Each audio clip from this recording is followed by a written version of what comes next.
말씀은 저와 여러분이 함께 읽은 신명기 17장 14절부터 20절까지 말씀입니다. 오늘 말씀의 제목은 왕이신 예수님. 그럼 우리 주보에는 뭐라고 나와 있죠? 참된 왕 예수. 참된 왕 예수. 자, 근데 오늘 본문을 읽을 때 예수님은 등장하지 않는 것 같죠? 그러나 우리 예수님은 성경 창세기부터 요한계시록까지 다 계십니다. 아멘. 믿으십니까? 아멘. 앞으로 여러분이 매일 성경을 통해 큐티하실 때도 그 안에서 항상 예수님을 찾아야 돼요. 하나님을 찾으시면 그분이 예수님인 줄 믿습니다. 예수님을 찾으시면 그분이 하나님이신 줄 믿습니다. 아멘. 항상 하나님이 어떤 분이신지 알아가고 찾아가는 저와 여러분이 되기를 예수님의 이름으로 축복합니다. 아멘. 아멘. 오늘 말씀을 보니까 이제 애굽에서 탈출한 이스라엘 백성이 가나안 땅, 하나님이 주시겠다고 하신 가나안 땅에 들어갔을 때 거기서 살다가 우리도 주변에 있는 국가들처럼 왕이 있었으면 좋겠다 라고 생각해서 왕을 세우게 되거든 그 왕이 갖춰야 될 조건이 이러이러하다라고 말씀을 해주십니다. 근데 여러분 이게 얼마나 슬픈 내용인지 아십니까? 이스라엘 백성의 왕은 누구입니까? 하나님이십니다. 근데 하나님은 이미 이스라엘 백성이 자기를 버릴 거라는 걸 알았어요. 그걸 알면서도 거기에 대한 대처를 미리 마련해 주십니다. 이게 뭐와 오버랩되지 않습니까? 신약에서 예수님도 자기를 제자들이 다 배신할 걸 알았어요. 예수님을 그리스도, 메시아로, 구원자로 고백한 베드로까지 닭이 울기 전에 자신을 3번이나 여러 사람 앞에서 부인할 걸 아셨어요. 또 하나 12제자 중에 한 명인 가룟 유다가 직접적으로 자신을 배반하여 자신을 팔아버릴 것에 대해서 알고 계셨어요. 그 얼마나 슬플까요, 여러분? 너무너무 슬프지 않습니까? 내 앞에서 알랑방구를 끼고 있는 어떤 사람이 이미 나를 배신하고 있는 걸 내가 알아. 근데 그 사람은 아닌 척하고 앉아있어. 근데 그 사람이 내가 사랑하는 가족이야, 또는 내가 가장 사랑하는 동료야, 내가 가장 사랑하는 친구야. 이럴 때 그 슬픔은, 그 배신감은 아마 무엇을 잃는 것보다 더 클 거라고 생각이 듭니다. 사람이 살아가다가 맞이하는 가장 큰 슬픔이 뭐겠습니까? 어느 날 병원에 갔더니 당신 3개월밖에 안 남았어요. 이것도 청천벽력이겠죠. 근데 사람들은요, 제가 살아가면서 그런 경우의 사람들을 봤는데 결국은 부정하다가 준비를 하더라고요. 인정을 하고 받아들이더라고요. 그리고 나중에 평온해지더라고요. 받아들이고 난 뒤에는. 근데요, 사람한테, 그것도 가장 사랑하는 사람들한테 배신당한 거는 끝까지 힘들어하더라고요. 하나님이 만져주시지 않으면 회복이 안 되더라고요. 근데 하나님께서는 그런 슬픔과 쓸쓸한 마음이지만, 괴로운 마음이지만 자녀들을 향해서 그렇게 될 경우까지 대비해 주십니다. 그래서 왕이 생겼을 때 3가지 조건이 있는데 그게 뭐냐면, 첫째는 병마를 많이 두지 말래요. 그게 뭐예요? 병사와 말을 많이 두지 말라는 거예요. 병사와 말은 뭐죠? 힘이에요. 힘. 진짜 힘이잖아요. 우크라이나 사태를 보면 우크라이나가 핵을 포기하는 대신 구소련이 우크라이나에다가 핵을 뒀잖아요. 근데 소련이 해체되면서 이제 이 우크라이나는 독립이 됐는데 거기는 핵을 두지 않지만 그 대신 우리를 보호해줘라. 그런 조약을 냈죠. 근데 지금 어떻게 됐어요? 미국이 보호하지 않죠. 그러니 이걸 바라보는 북한은 오죽하겠습니까? 핵을 포기하면 저렇게 되는구나 하고 끝까지 포기 안 할 확률도 높잖아요. 근데 우크라이나가 왜 저렇게 이제 결사항전을 하지만 러시아한테 깨지고 있어요? 힘이 없어서. 러시아는 그것을 위해서 아주 오랜 시간 동안 준비를 해왔거든요. 힘을 길렀거든요. 이 병마는 지금으로 말하면 전쟁 무기들이에요. 정보들이에요. 전쟁 정보와 무기들. 이거 힘이에요. 힘. 근데 주님은 힘을 기르지 말래요. 이스라엘에게 어쩔 수 없이 왕을, 하나님을 버리고 왕을 세우면 이스라엘 사람은 제일 먼저 뭐를 하겠어요? 정말 능력이 하나님을 버렸는데 그들이 할 게 뭐겠어요? 힘을 기를 거 아니에요. 근데 그걸 하지 말아요. 두 번째, 아내를 많이 두지 말래요. 왜? 아내를 많이 두면 그 많은 아내들한테 마음이 뺏겨서 하나님께로 마음이 가지 않아요. 그 다음에 은금, 재물을 많이 쌓지 말래요. 근데 성공했을까요? 성공을 못해요. 북이스라엘은 아무도 성공을 못해요. 북이스라엘에게 세워졌던 왕들은 다 성공을 못해요. 병마도 많이 두었고요. 그래서 전쟁이 끊이지 않았고요. 아내를 많이 둬가지고요. 그 아내들 때문에 예수님을 버리고 그 아내들이 가지고 온 우상을 섬기는 바람에 하나님 앞에 미움을 받아서 다 망하게 되죠. 근데 이거는 남쪽에 있는 왕들도 마찬가지였어요. 남북으로 갈라지기 전에 가장 우리가 지혜롭다라고 생각하는 왕인 솔로몬도 어떻게 했어요? 아내를 많이 뒀는데, 물론 옛날 그 시대에는 아내를 다 많이 뒀지만 특히 솔로몬은 이 나라를 튼튼하게 세우기 위해서 국제 결혼을 많이 했어요. 볼모로 어떻게 보면 잡아온 거죠. 그래서 다 가족 관계를 만들었어요. 우리나라 역사를 봐도 그런 경우가 많잖아요. 그런데 그 아내들이 각자 자기 나라에서 섬기던 신들을 가지고 왔는데 솔로몬은 그 신들을 마음껏 섬길 수 있도록 다 만들어줬어요. 우리는 솔로몬을 지혜의 왕으로 알고 있고 솔로몬이 노년에 쓴 전도서나 이런 걸 보면 그가 얼마나 이제 하나님 앞에 회개하고 바로 섰는지 알 수 있지만, 그래서 천국에서 만날 거다라는 기대가 있지만 그의 삶 가운데서는 하나님이 미워하시는 일을 그도 많이 했다는 거예요. 아내를 많이 두지 말라는데 엄청나게 많이 뒀어요. 그리고 재물을 많이 쌓았죠. 왕들이 다 실패했어요. 근데 다윗의 후손 중에 딱 한 왕만 성공했어요. 그분이 누굴까요? 예수님. 다윗의 후손에서 태어날 메시아, 구세주, 만왕의 왕. 예수님 한 분만 여기에 성공을 하시게 된 거예요. 그분은 권력을 탐하지 않았어요. 그분이 죽은 자도 살리고 병든 자를 고치고 막 이런 기적을 보니까 야, 저분이 메시아인가 보다. 저분이 우리를 구원하실 왕인가 보다. 그래서 그를 왕으로 막 추대하려고 했어요. 근데 예수님은 그럴 때마다 번번이 그것이 자기의 사명이 아님을 깨닫고 무리들을 피해서 한적한 곳에 가셔서 늘 기도하셨어요. 예수님은 마음만 먹으면 이스라엘의 왕이 되고 로마의 권력까지 다 무너뜨릴 수도 있는 그런 분이었지만 예수님은 그 권력을 탐하지 않으셨어요. 왜?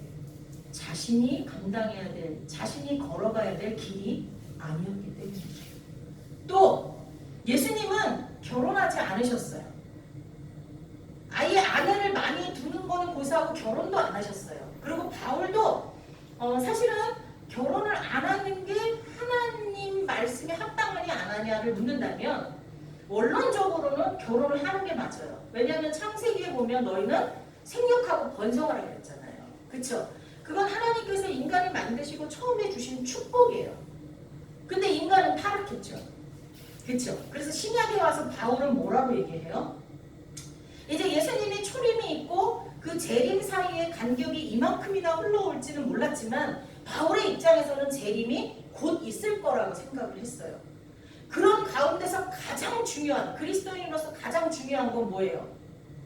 마지막 때는 노아의 때와 같이 먹고 마시고 시집가고 장가간다 그랬거든요. 그 사람들이 하나님의 일에는 관심이 없고 자기들이 먹고 마시고 시집가고 장가가는 일에는 관심을 둘 때가 마지막 때라 그랬거든요. 근데 하나님께 택함받은 우리 하나님의 백성들, 예수 그리스도를 구주로 영접한 우리들은 인간사의 그 모든 일보다 제일 우선해야 될 게 뭐예요? 복음을 전해서 하나님 나라가 속히 오기를 우리가 위해서 기도하며 그 일을 감당하는 게 가장 먼저거든요. 그래서 바울은 자기에게 은사, 독신의 은사가 있거든 결혼하는 것보다 뭐가 낫다 그래요? 하지 않는 게 낫다 그래요. 적용되는 건 아니에요. 그리고 인간이 타락하지 않았다면 그 말은 틀린 말이래요. 근데 인간이 타락했고 그 인간을 구원하기 위해서 예수님이 오셨고 예수님의 재림이 얼마 남지 않았기 때문에 그래서 우리는 시집가고 장가가고 먹고 마시는 것보다 내게 주어진 사명이 더 중요하다는 거죠. 그래서 그들 중에 누군가는 결혼하지 않고 그 사명을 감당해야 될 사람도 있고 또 대다수의 많은 사람들은 결혼을 해서 그 사명을 감당해야 되는 것도 있는 것입니다. 근데 예수님은 결혼을 해서 사명을 감당할 수 있는 거가 아니었어요. 예수님은 온 인류를 위해 십자가에서 죽으셔야 되는 사명이기 때문에 가족을 둘 수가 없었겠죠. 근데 예수님도요, 하나님이시지만 인간이시잖아요. 30대잖아요. 왜 여인을 사귀고 싶지 않았겠습니까? 그래서 어떤 소설책에는요, 예수님이 사랑하는 제자 요한과 뭐 동성연애자였을 거다라는 그런 엉뚱한 책도 나오기도 했었어요. 충분히 생각할 수 있는 거예요. 상상할 수 있는. 그럼에도 불구하고 예수님은 당신의 사명을 위해서 여인과 사귀지도 않았고 결혼하지도 않으셨죠. 결혼을 해보면 느낄 수 있는데요. 사명을 감당하는데 하나님께만 집중하기 참으로 어려운 일이 많아요. 그래서 천주교회 신부님들은 결혼하지 않죠. 수녀님들도 결혼하지 않죠. 하다못해 불교의 비구니들도 스님들도 결혼하지 않죠. 물론 결혼을 해도 되는 종교도 종파도 있지만 원칙적으로는 결혼을 해서 생육하고 번성하는 게 하나님의 뜻이지만 지금 이 시대적인 입장에서는 사명이 있다면 은사가 있다면 결혼하지 않는 게 더 낫다라고 했는데 그 근본적 이유는 하나님께 집중되는 그 모든 생각과 모든 활동이 가족들에게 분산될 수 있기 때문에 그렇게 얘기하는 겁니다. 그리고 또 은금을 많이 쌓지 말라 그랬는데 예수님은 사실이요 누가복음 9장에 보면 여우도 굴이 있고 공중에 새도 집이 있으되 인자는 머리 둘 곳이 없도다 이렇게 말씀하셨어요. 우리는 좀 더 좋은 집 빌라 아니고 아파트, 더 평수 큰 거 이런 걸 소망하지만 예수님은요 머리 둘 곳도 없다 그러셨어요. 계속 돌아다니면서 전도하시고 아픈 자 병든 자 고치시고 없는 자의 친구가 되어주시고 그러다가 또 들판에서 기도하시고 예수님의 사역은 그랬어요. 그럼에도 불구하고 예수님의 제자들 중에 한 명은 그 은금 재물을 관리하다가 시험에 들어서 예수님을 30년에 팔아버리게 되죠. 사람은요 돈에 욕심이 들어가면 재물에 욕심이 들어가기 시작하면 우리 안에 타락된 본성이 우리도 걷잡을 수 없을 정도로 나타나게 되어 있습니다. 여러분 천국의 보물을 쌓으시기 바랍니다. 이 땅의 재물은요 이 땅에 아무리 재물을 쌓아도 그것은 우리가 가져갈 수 없어요. 지난주에 저한테 굉장히 가까운 지인이 있어요. 친척이기도 하고 저한테 개인적으로 지인인데 그분의 어머님이 쓰러지셔서 중환자실에 계시고 오늘 내일 하셨어요. 그래도 기적적으로 살아나서 일반 병실로 가셔서 치료를 받으시고 계시지만 가족들은 이제 식사도 잘 못하시고 그래서 얼마 안 있으면 돌아가시겠구나 생각하고 있었어요. 반면에 그 아버지는 너무나 건강하셨어요.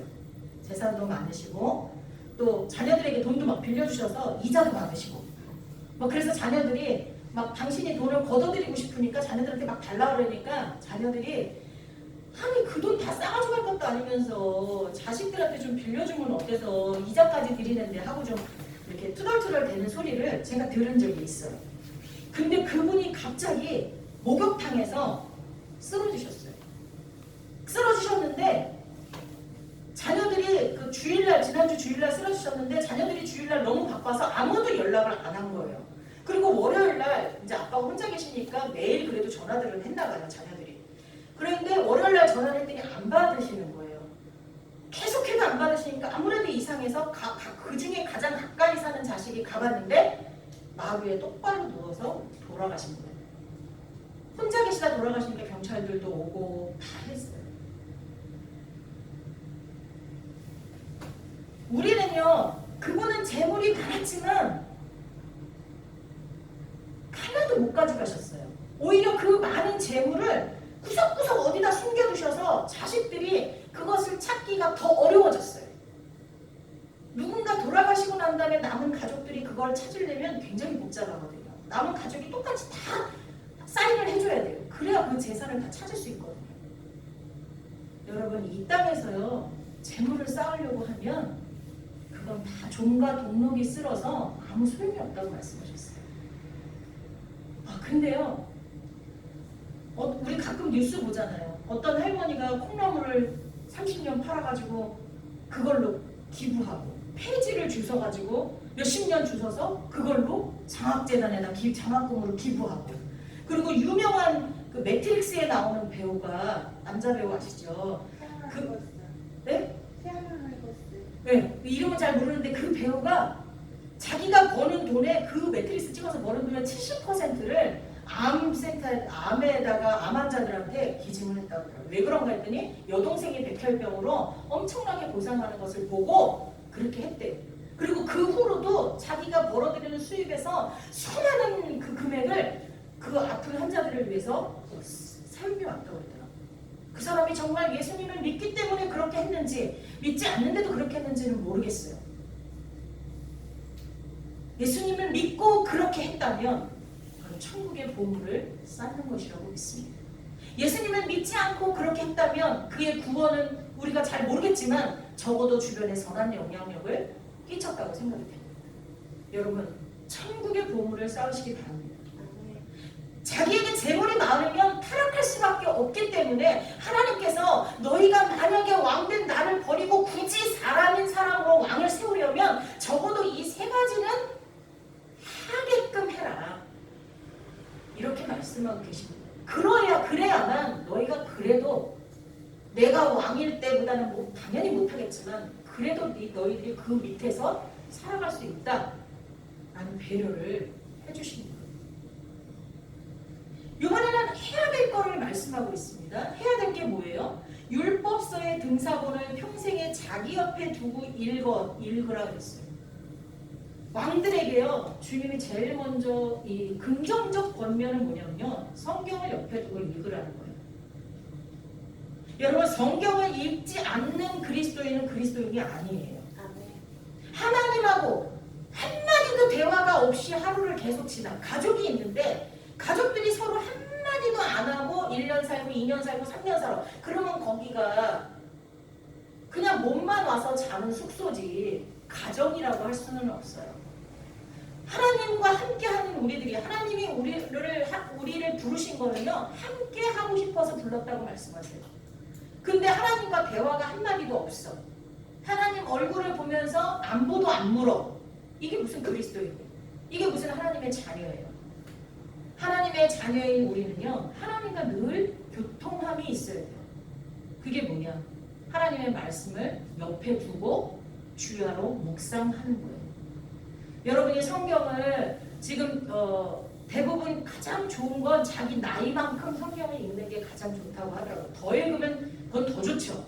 최소한 여러분 나이가 어떻게 되십니까? 아마 우리 박미전 원사님은 올해 83인데 83독 이상 더 하셨을 거예요. 왜냐하면 1년에 3독 이상씩 막 하시니까. 근데 1년에 1독만 하면 자기 나이만큼 되는 거예요.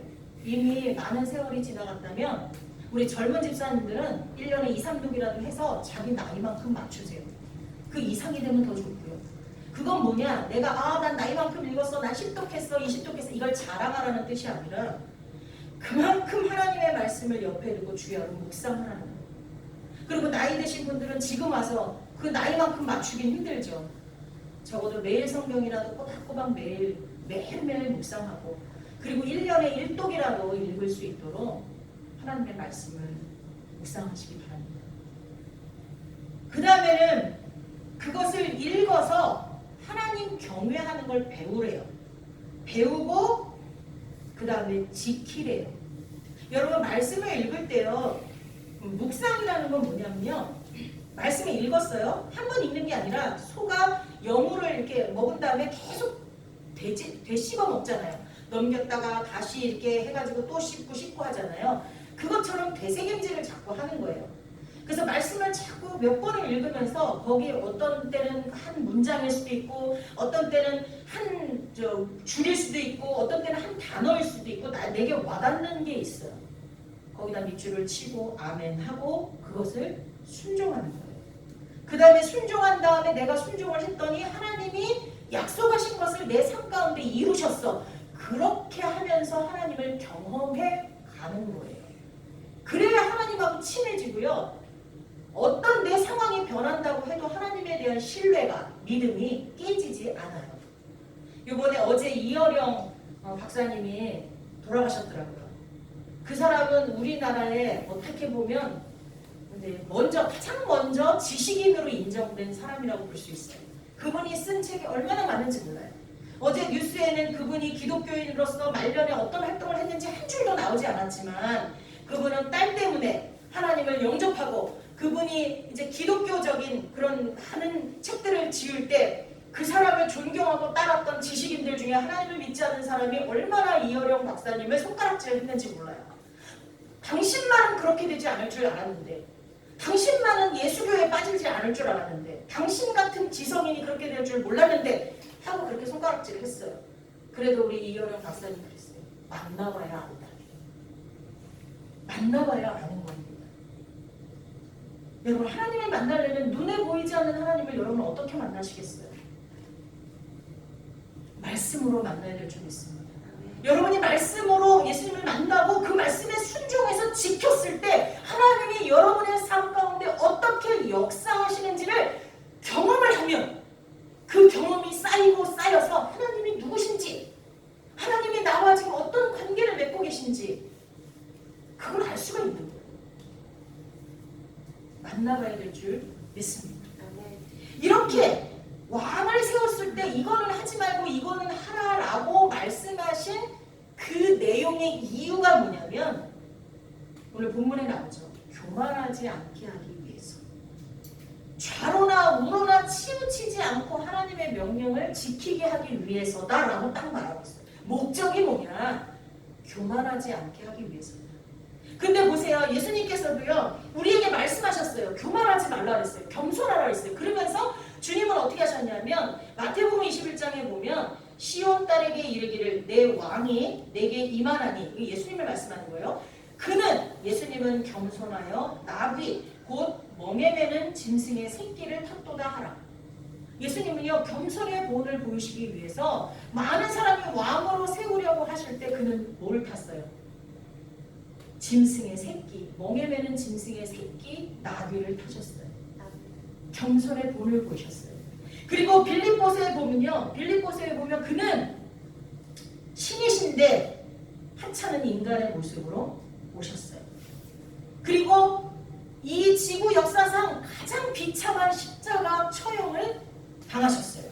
죄가 하나도 없으신데 하나님이 인간이 된 것도 정말 예수 그리스도의 겸손을 우리에게 보여주시는 건데 그가 아무 죄 없이 가장 흉악한 죄인들이 죽는 십자가 처형을 당하셔서 죽으셨다는 거예요. 온 인류의 죄를 다 그가 짊어지셨다는 이야기입니다. 또한 요한복음에 보면 예수님은 스승이 되어서 제자들의 발을 씻기셨어요. 그 발 씻기는 게 뭐가 그렇게 대수라고 생각할 수 있어요. 더군다나 교회에서 어려서부터 자랐던 사람들은 발 씻는 그런 행동을 수련회 때 많이 해요. 세족식을. 그래서 그게 크게 의미가 없다고 생각하지만 그 당시 발을 씻는 건 누가 했어요? 종들이 했는데요. 종들 중에서도 가장 하찮은 종이 했어요. 그 일을 그 당시 우리도 저 자랄 때도 선생님이 최고였거든요. 아무리 장관을 지내고 대통령이라도 내 자식의 선생님 앞에서는 무릎을 조아릴 수밖에 없었어요. 선생님이 최고였어요. 정말로. 지금은 많이 선생님의 위신이나 이런 게 땅에 떨어졌지만 아니에요. 선생님이 최고였어요. 근데 그 당시는 더 했어요. 랍비, 선생은 이거예요. 근데 선생이 되어서 제자들, 가장 하찮은 종이 씻기는 그 제자들의 발을 씻겼다는 거예요. 그러면서 주님이 말씀하세요. 내가 스승이 돼서 너희들의 발을 씻긴 것처럼 너희도 나가서 그렇게 하라는 거예요. 우리는요, 삶 속에서요, 나이가 많으면 많으신 대로 존중하고 나를 낮춰야 되고, 나이가 젊어도 그가 쌓은 업적이 있거나 그가 맡은 직책이 있으면 그거에 맞게 존중해줘야 되고, 아무 직책도 없고 우리가 하찮게 볼 사람이라 할지라도 하나님의 형상을 담고 하나님의 자녀로 만들어졌기 때문에 우리가 존중해야 되고, 세상 사람들 우습게 볼 사람 한 명도 없습니다. 예수님이 우리에게 그걸 바라시거든요. 그것 때문에 병마를 권력도 갖지 말고 아내도 많이 두지 말고 재물도 쌓지 말라고 하셨거든요. 그것 때문에 하나님의 말씀을 옆에 두고 주야로 묵상하라고 하셨거든요. 그랬더니 결과는 어때요? 만약에 왕이 세워져서 이 하나님이 명령하신 걸 잘 지키면 그와 그의 자손의 날이 장구하게 된다. 길어질 거라고 얘기했어요. 예수님이 그걸 완성하셨잖아요. 예수님이 완성하시고 나니까 정말 어떻게 되냐면요. 빌립보서 2장 제가 한번 읽어드릴게요. 너희 안에 이 마음을 품으라. 곧 그리스도 예수의 마음이니 그는 근본 하나님의 본체시나 하나님과 동등됨을 취할 것으로 여기지 아니하시고 오히려 자기를 비워 종의 형체를 가지사 사람들과 같이 되셨고 사람의 모양으로 나타나사 자기를 낮추시고 죽기까지 복종하셨으니 곧 십자가의 죽으심이라. 이러므로 하나님이 그를 지극히 높여 모든 이름 위에 뛰어난 이름을 주사 하늘에 있는 자들과 땅에 있는 자들과 땅 아래에 있는 자들로 모든 무릎을 예수의 이름에 꿇게 하시고 모든 입으로 예수 그리스도를 주라 시인하여 하나님 아버지께 영광을 돌리게 하셨느니라. 하나님께서 약속을 지키셨어요. 예수 그리스도의 이름은 온 세상에 전파됐고요. 그분으로 인하여 구원받는다는 것을 모든 민족이 알게 하시고 있는 중입니다. 지금은 마지막 때는 예수님 믿는다는 것 때문에 핍박받고 미움받을 수 있지만 결국 재림하시는 예수님 앞에 다 우리는 무릎 꿇을 수밖에 없다는 것을 하나님께서 미리 말씀해 주시는 줄 믿습니다. 그가 세우신 교회, 그가 머리 되시는 교회는 사탄의 권세, 음부의 권세가 이기지 못한다고 했어요. 마지막까지 하나님이 붙드시는 것은 교회인 줄 믿습니다. 이 교회에서, 이 교회 공동체에서 길을 잃지 마시고 이 안에 함께 있어서 하나님을 예배하고 왕같은 제사장으로 예수님처럼 하나님의 명령을 받들어 살아가는 저희들이 될 수 있기를 예수님의 이름으로 축복합니다. 아멘. 이제는 우리 주 예수 그리스도의 은혜와 성부 하나님의 극진하신 사랑하심과 성령 하나님의 감화 감동 교통하심이 오늘 말씀을 듣고 왕 되신 예수님을 버리고 너희가 마음의 탐욕을 품고 또 다른 왕을 세울지라도 이러이러한 것들은 지켜라 라고 말씀하시는 그 하나님의 심정이 얼마나 아프셨을까. 그럼에도 우리를 사랑하셔서 우리가 그래도 이 땅에서 하나님의 자녀로 살아갈 수 있는 길을 열어주신 하나님께 감사하며 그때 이스라엘 왕들은 실패했지만 나중에 다윗의 후손으로 오신 예수님이 성공하신 것처럼 우리도 말씀에 순종하여서 재물을 탐하지 아니하고 이성에 넘어가지 않고 아버지의 힘과 권력을 키우려 하지 않고 오직 하나님의 말씀을 내 옆에 두고 주야로 묵상하며 그것을 지켜 순종하여서 교만에 빠지지 아니하고 좌로나 우로나 치우치지 않고 하나님만 쫓아가고 닮아가는 저희들이 되겠습니다. 마음에 다짐하고 결단한 성도들 머리 위와 우크라이나 전쟁으로 인하여 고통 속에 있는 백성들 머리 위에 그리고 이 나라 이 민족 위에 온 세계에 파송된 선교사님들 머리 위에 영원히 함께 하시기를 간절히 축원하옵나이다. 아멘. 아멘.